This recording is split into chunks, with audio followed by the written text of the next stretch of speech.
What's happening, people? Thanks as always for passing by the channel, much appreciated. Hit that subscribe button if you guys are new. Don't forget as well, please, to like and share the videos. Big thank you to everyone who's been doing that. Happy New Year, and I hope you all had a good festive period. I certainly did, even though I was working, but it was a lot of fun. Had a bit of a rest, very busy. I wasn't able to make much videos. But we're in a new year now, and much like I did last year, I'm going to do the 5 boxing fights which I personally want to see this year. Some of them might surprise you, some of them might not, so no messing about, let's get into it. Number 1, I think this one is kind of a bit obvious at this point now, is Errol Spence versus Terrence Crawford at 147. At the end of the day, I won't spend too much time on this one because in the day it was on my list last year and it didn't happen. But now that Crawford is a free agent, he can almost fight on any network he likes, and hopefully his management, can kind of put their beef with PBC to one side, and we can finally see this fight. Because at the end of the day, we've wanted this fight for like the past 3 years now. It's been happening for so long. And this might finally be the year where it is possible, because clearly whoever wins this will be the best at 147. Because at the end of the day, they will hold 3 of the 5 belts of welterweight. They'll be considered the best at 147 pounds, and whoever is going to go on from that fight will fight Ugas for unification to unify all the belts at 147. Ugas is a good fighter, but I don't see him beating either of Spence or Crawford, to be honest. So at the end of the day, I think this is a fight we've been calling for a long time now. Both are in their prime, both are undefeated, both have belts. Just make the fight happen. I don't want this fight to become another Brook versus Khan, because at the end of the day, Brook versus Khan has been announced, and I am not interested because it's 7 years too late. It should have happened back in 2014 instead of it's happening this year when both of them are way past the best. So let it happen now, while both guys are in their prime. Next one I've got is Berta Bf versus Canelo at 175 pounds. This for me is the most interesting route for Canelo to go because of how much a challenge I think it is.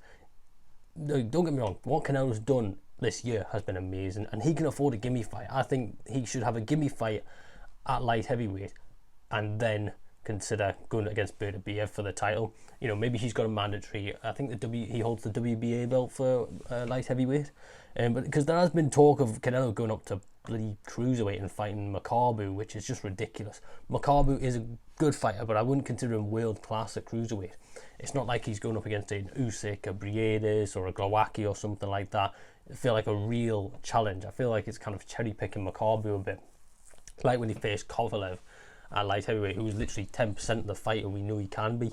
Maybe I'm being a bit harsh, because in the Canelo has done some amazing work, and Berta Bf would be an absolute belting opponent. I mean, Berta Bf is one hellish monster. We saw what he did in his recent fight. His power and his stamina are just unbelievable. It's no surprise that many are avoiding him with his 100% KO record as well.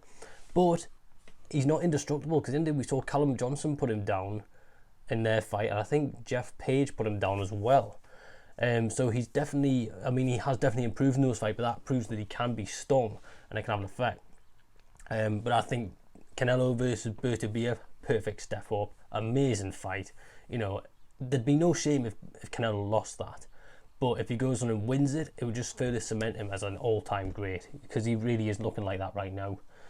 So if Canelo were to win, then he can head to cruiserweight, as far as I'm concerned, and fight whoever the hell he wants if you go through Berta Bf. Number 3. Now, this one was probably the biggest fight to make in the world back in 2017, 2018. It died off a bit, and now it's back. Wilder versus Joshua. Like, this fight was, after AJ lost to Ruiz, this fight was dead in the water, and both men have ended 2021 on a loss. AJ lost to Usyk, Wilder lost to Fury. That to me has actually made it more an interesting fight now, because both men have got nothing to lose. I think AJ should take the step aside money for the Usyk rematch, because I think I'll come on to that later. Then face Wilder. No titles on the line, just a classic heavyweight scrap. The US versus the UK, both have lost recently. They don't have anything to lose. Have it down in Africa, okay? Because if they have it in somewhere like Nigeria, where AJ, I think we know AJ is half Nigerian, and Wilder has traced his roots back to Nigeria as well. Have it in the Lagos National Stadium, 100,000 people, that would fill out in seconds. I think the support for them would be massive. like, it would really put African boxing kind of on the map again. You could have a good undercard with like, some upcoming African boxers. The pay-per-view numbers would still be mad. Like, I think even though it won't be as big as it was like back in 2017, 2018, I still think this fight needs to happen because it's such an interesting matchup. The press conferences would be fiery. Wilder would come to fight. AJ would bring his A game. Yeah, I really want to see that fight for somebody. I don't know why. So number 3, AJ versus Wilder. Number 4, I've actually changed my mind on this one because I said in my Lomachenko video that I thought that Gervonta Davis is the most interesting opponent for him. In terms of challenge, I think Davis is the only one which really proves a challenge for Lomachenko. But the one who I want to see which I think is the more kind of spectacle, is Kambosos versus Lomachenko.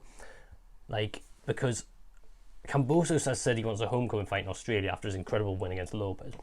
I think he should get that. Have a mandatory down in Sydney, have a good fight. But I'd love to see him versus Lomachenko in Vegas. I just think the speed and the intensity that these guys have would be incredible. I mean, it would be for all the belts on the line apart from the WBC, obviously, because Devin Haney's got the WBC belt. Kambosos is an excellent talent. He's emerged from kind of, obscurity to become a world champion. He was absolutely electric in his fight against Teofimo Lopez. I watched that fight yesterday. Yeah, I know I didn't speak about that one, but really that was incredible. Upset of the year, in my opinion. What a performance. Lomachenko's back. He's on the hunt for, titles. His next title shot again after his kind of shoulder surgery and his loss. He's kind of on a comeback trail. He looked incredible against Richard Comey. This would just be such a very technical fight. The speed of Kambosos alone would just light up the arena. Kambosos is a really likeable guy, really likeable character. He's got good attitude on him. He's got very good fan base. And Loma is just kind of as humble as ever. He has his arrogance sometimes in the ring, but in terms of press conferences, he's, fine. But I think these lads would do their talking in the ring. It would be a very skillful, very tactical fight, very much like a game of chess. Both men trying to work out, kind of work and predict the other.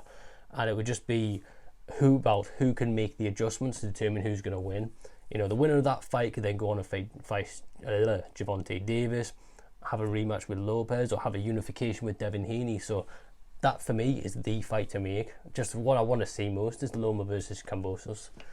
Also, in terms of lightweight. And number 1, this one I think I alluded to earlier, Alexander Usyk versus Tyson Fury. Like, honestly, man, what a fight this would be. I just want to see a unified heavyweight champ, an undisputed heavyweight champion, man.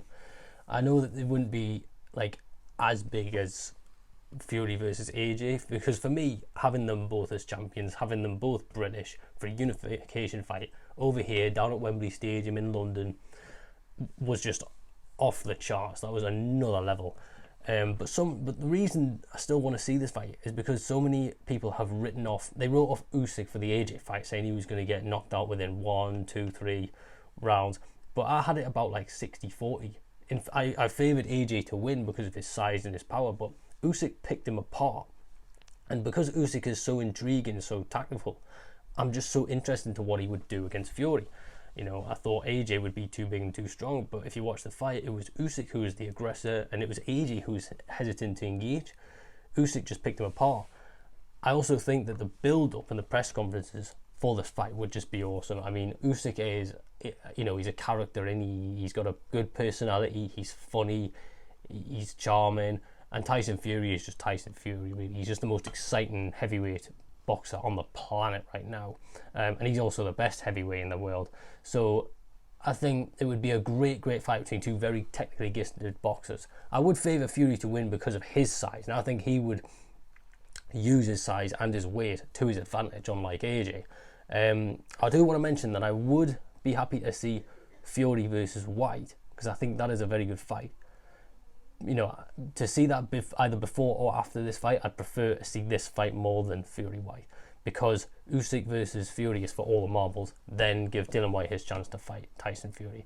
I think that one would be more intense and aggressive in terms of build-up, but in terms of spectacle, I don't think it matches the size of this one. So I think Fury would probably win, but I would be interested to see how Usyk would get on against him, because again, you cannot write Usyk off. So that's my top 5 fights to make in 2022. Spence versus Crawford, Canelo versus Berta Bf, Wilder versus Joshua, Lomachenko versus George Kambosos Jr. and Usyk versus Fury. Let me know what you guys think. Hope you have a great year. We'll make 2022 a better year, and I will see you all in the next video anytime soon. Peace.